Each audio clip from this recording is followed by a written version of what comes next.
Vanakkam, Namaste, and blessings to everyone. This is Dr. Bhairavi Balasubramaniam, PhD, the Sky Priestess. Oh, I don't really even know how to talk about the 19th of December. I mean, I tried another video and it just got so long and complicated, so I just kind of went, you know what, I'm just going to fixate on the basics.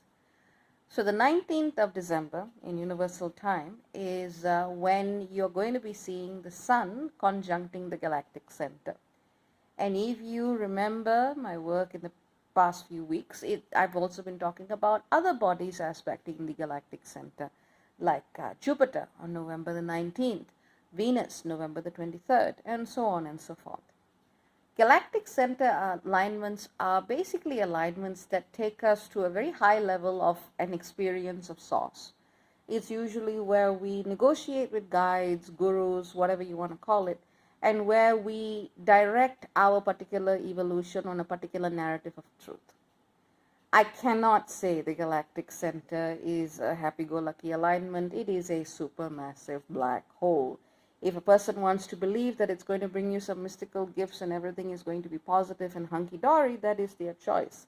But I know for a fact that the galactic center alignments are a mixed bunch, because the galactic center is, from a human perspective, morally neutral. So when we have a galactic center alignment, we are basically given the opportunity to choose a particular evolutionary path that will have cosmic ripples. And whether or not you choose to walk that path in a way that is with integrity and compassion or not is entirely up to you. Now, the importance of centering free will, choice, and agency in this is extraordinarily important. It's extraordinarily important because the galactic center and Sun conjunction this year trines a body known as, wait for it, Narcissus. I'm not even going to try and unpack that given what's happening in the US right now. Narcissus is at 26 degrees Leo, and it's going to be activated. It's activated today on the 18th of December, but it's going to be even more so activated as the Sun directly reaches the galactic center on the 19th. Now, Narcissus, as in my understanding, especially in Leo, is very much about narcissistic politics. It's very much about leaders who are so fixated on their vision and view of the world that everyone else's becomes irrelevant. It may be a positive vision, it may be a negative vision, but Narcissus was essentially fixated with the reflection and rather than the actual truth. So another thing we're going to be seeing is the Sun and Galactic Center squaring, wait for it, a body known as Karma at 27 degrees Pisces. So one way or another, we are going to be facing an extraordinary opportunity to look at how our paths of truth, how our political leadership and the way we have allowed such leaders to take such roles in our collective, how they actually connect back to larger collective cycles of karma. Now, in my view, and in the view of many other people who seek to work at the five-dimensional level and beyond, what we understand as the human experience is the sum product of collective agreements and arrangements that have been made with our guides. So in other words, spirituality looks like this right now, karma looks like this right now, because at a certain level we have all agreed to let it be that way. But that agreement, it has manifested a 3D reality that is no longer tenable. So one way to really summarize a lot of very, very complex asteroid interaction on the 19th of December is to look at this as the opportunity for us to spiritually press the reset button. It is our opportunity to tell our guides with a united voice that we want to walk the spiritual path in a different way, in a way that does not require duality, in a way that does not require polarization, in a way that does not valorize or venerate suffering as the hallmark of the sacred, that actually allows for a space of being whole and being happy to equally be seen as the mark of one who is walking in alignment. Too many people are hooked into dependent, narcissistic relationships or connections of any kind because they are preyed upon by a misuse of the word service and by its equation of suffering equals sacred. And that is very much part of the shadow of the age of Pisces. Whilst I'm not saying that everything is going to reset itself overnight, December the 19th is a very powerful point in which we can actually put a stop to many old cycles and also decide not to participate in reiterations of them in new ones. This will take a lot of deep spiritual work. Working with a facilitator is recommended, especially someone who works at 5D and above. And please remember to not, I know that some people might get pissed off by this, but try not to go to someone who's going to reassure you that everything is going to be A-okay all the time as long as the Galactic Center is involved. That's not at all true. As an astrologer looking at personal histories, I've actually seen a lot of pain and a lot of disruptive energy coming through the Galactic Center, especially when it was aspected by Pluto in, say, roughly 2005, 2006, around that time, 2007 as well. The energy was still very, very, very strong. So, if we were to look back at that time, at that alignment, we can also see where this same position in astrology can actually lead to experiences that perpetuate cycles of pain. It is very, very much a matter of choice. To give you an idea of just how many bodies are going to be aspecting the Galactic Center in different ways on the 19th, just here's a very quick list, okay?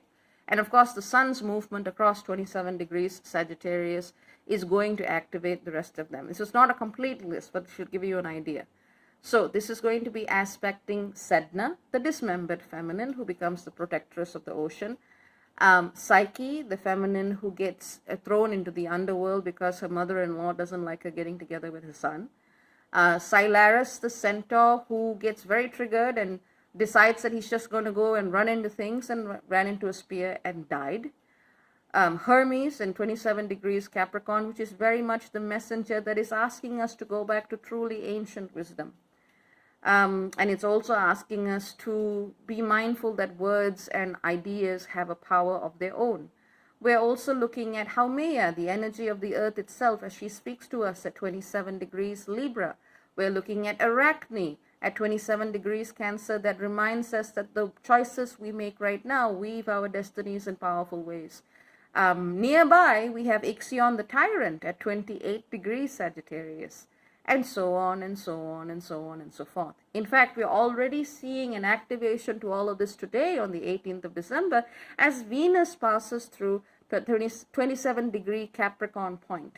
So if you were to imagine this as an extraordinarily complex interconnected web, which is actually activating multiple yods. We're talking about, actually, if you put in all these bodies, you're going to lose count.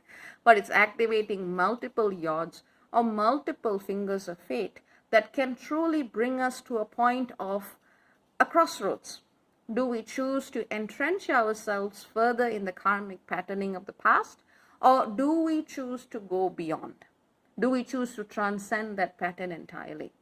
Honestly speaking, I would say the 19th of December should be a time where you have the space and room to commune with spirit and your guides, and to say what is the vision of yourself and the world that you wish to manifest. Rather than going from your mind, go from your heart. That is typically the safest thing that you can do.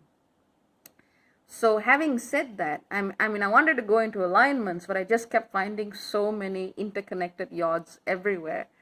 I realized that, this is kind of like trying to tell you how to navigate in a pinball machine by detailing every single point the ball would move. So really, it's better to boil it back down to basics. Look at the path of truth you are on. Look at the teachers you follow. Look at the guides you follow. Look at the philosophies you believe in. Look at the journeys you are taking and ask yourself, is this really leading to a vision of spiritual truth that you want to experience? Sometimes people get really caught up by what they think they're doing, and they don't actually see the energetic effects of holding certain beliefs. And I find that to be very, very true, especially when people look at religions, and especially ancient religions, What we call ancient now is still a brief glimmer in humanity's probably far older history, or herstory, I should say.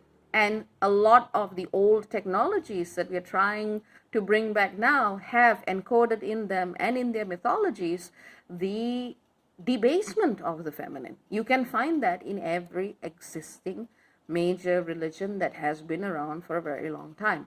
There's going to be some place where the feminine energy is sacrificed, is supposed to take a back seat, is used, or is abused for the greater good, or whatever.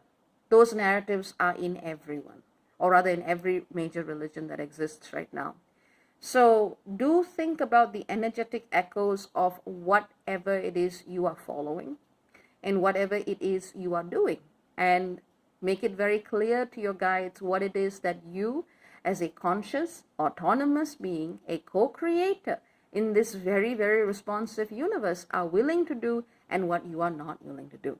So that is extreme. That is as condensed as I can make this. Take care. Very many blessings. Cha cha for now. Bye bye.